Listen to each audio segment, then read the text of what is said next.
আমার মেয়ের খাবারগুলোর মধ্যে সবথেকে সহজ রেসিপিটি হলো প্যানকেক। প্যানকেক বানাতে বেশ জোর হলে 10 মিনিট সময় লাগে, চটজলদি হয়ে যায় এবং খাটনিও কম। আমি যখনই প্যানকেক বানাই তখনই সব হেলদি জিনিস এর মধ্যে অ্যাড করার চেষ্টা করি। এমনকি যে জিনিসটা আমার মেয়ে খেতে একদমই অপছন্দ করে সেটাও এর মধ্যে অ্যাড করে দিই, যার ফলে কী হয়, ওর অপছন্দ জিনিসটাও খেয়ে নেয় না বুঝে। চলো এরকমই একটা প্যানকেকের রেসিপি তোমাদের সাথে আজ শেয়ার করি। প্রথমে মিক্সিং জারে একটা কলা, বেশ কয়েকটা স্ট্রবেরি দিয়ে দেব।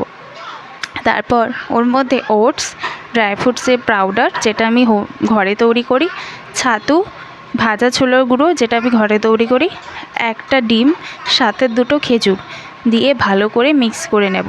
তারপর একটা বাটিতে ঢেলে তার মধ্যে অল্প একটু ভ্যানিলা এসেন্স ও সামান্য একটু বেকিং পাউডার দিয়ে পুনরায় মিক্স করে নেব।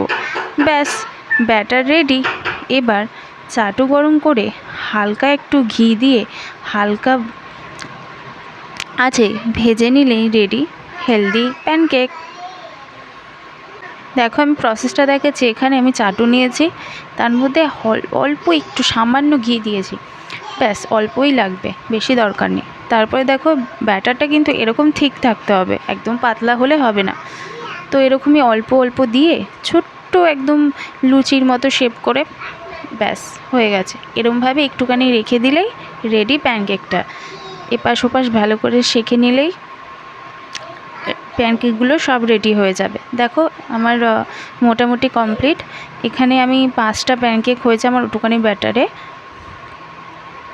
আমার মেয়েকে প্যানকেক দিলেও সহজেই খেয়ে নেয়।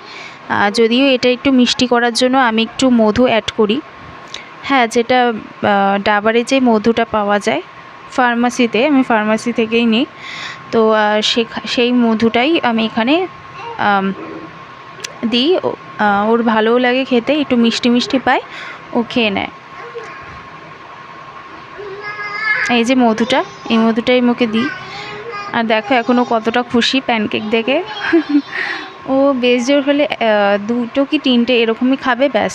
তারপর যতই বেশি দিই না কেন খাবে না। ব্যাস, তোমাদের ভিডিওটা কেমন লাগলো অবশ্যই জানিও। দেখা হচ্ছে নেক্সট ভিডিওতে।